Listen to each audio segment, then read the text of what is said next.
ഇനി ഈ വാർത്താദിനത്തിലെ സമഗ്ര വിവരങ്ങളുമായി 24ന്റെ പ്രതിനിധികൾ വിവിധ മേഖലകളിൽ നിന്ന് ചേരുകയാണ്. തിരുവനന്തപുരത്ത് MG പ്രതീഷുണ്ട്, കൊച്ചിയിൽ ശ്രീലക്ഷ്മി ബി ഉണ്ട്, കോഴിക്കോട് മിഥില ബാലനുണ്ട്, ഡൽഹിയിൽ ബൽറാം നെടുങ്ങാടിയുമുണ്ട്. ആദ്യം നമുക്ക് പോകേണ്ടത് തിരുവനന്തപുരത്തേക്കാണ്. അവിടെ MG പ്രതീഷുണ്ട്. Pratheesh, very good morning. Sabarimala സ്വർണ്ണക്കൊള്ള കേസിൽ ഇന്ന് നിർണായകമാണ്. എൻ വാസുവിനെ മൂന്നാം പ്രതിയായിട്ട് ചേർത്തിരിക്കുകയാണ് സ്പെഷ്യൽ ഇൻവെസ്റ്റിഗേഷൻ ടീം. ഒപ്പം തന്നെ ഈ രണ്ടാം ഇടക്കാല റിപ്പോർട്ട് സമർപ്പിക്കുകയാണല്ലോ. ഇതിൽ കൂടുതൽ പ്രമുഖരുടേതടക്കം പേരുണ്ടാകുമെന്ന സൂചനകളൊക്കെ ലഭിക്കുന്നുണ്ടല്ലോ. SIR പരിഷ്കരണം സംബന്ധിച്ച വിവരങ്ങളും.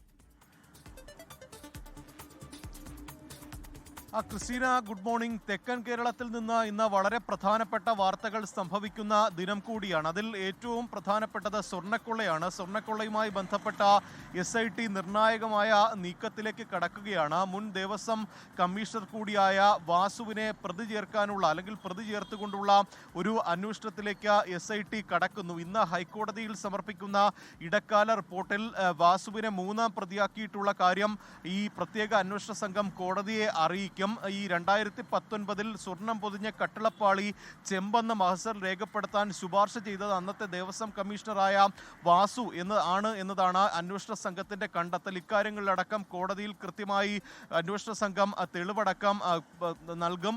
ഒപ്പം SIRുമായി ബന്ധപ്പെട്ട് ഇന്ന് നിർണായകമായൊരു യോഗം തിരുവനന്തപുരത്ത് നടക്കുന്നുണ്ട്. അത് സർവകക്ഷി യോഗമാണ്. BJP ഒഴികെയുള്ള രാഷ്ട്രീയ പാർട്ടികൾ വലിയ എതിർപ്പ് തീവ്ര വോട്ടർ പട്ടിക പരിഷ്കരണവുമായി ബന്ധപ്പെട്ട് ഉയർത്തുന്നുണ്ട്. ഇക്കാര്യങ്ങളിലടക്കം ഈ യോഗം ചർച്ച ചെയ്യും. ഓൺലൈനായി വൈകുന്നേരം 4:30 സർവകക്ഷി യോഗം നടക്കുന്നത്.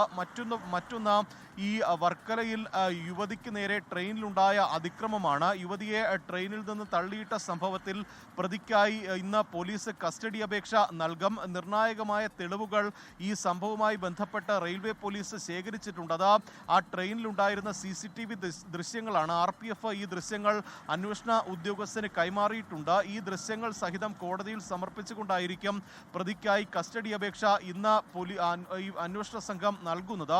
ഒപ്പം മറ്റു ശ്രദ്ധിക്കേണ്ട പ്രധാനപ്പെട്ട കാര്യം, ഇന്ന് KGMCTയുടെ സമരം സംസ്ഥാനത്തെ മെഡിക്കൽ കോളേജുകളിൽ നടക്കുന്നുണ്ട്. വിവിധ ആവശ്യങ്ങൾ ഉന്നയിച്ച OP ബഹിഷ്കരിക്കാനാണ് ഈ KGMCTA ഡോക്ടർമാരുടെ തീരുമാനം. അത് ഇന്ന് എന്തായാലും ഭാഗികമായെങ്കിലും രോഗികളെ ഈ പ്രതിഷേധ സമരം ബാധിക്കും. ക്രിസ്റ്റീന, തിരുവനന്തപുരത്ത് നിന്ന് വിശദാംശങ്ങളുമായി ചേർന്നത് MG പ്രതീഷാണ്. ലോകത്തെവിടെയായാലും ഏത് സമയത്തും 24 വാർത്തകളും ഓഗ്മെന്റഡ് റിയാലിറ്റി പാക്കേജുകളും എക്സ്പ്ലെയിനറുകളും വിശദമായി കാണാൻ ഞങ്ങളുടെ YouTube ചാനൽ നിങ്ങൾക്ക് സബ്സ്ക്രൈബ് ചെയ്യാം.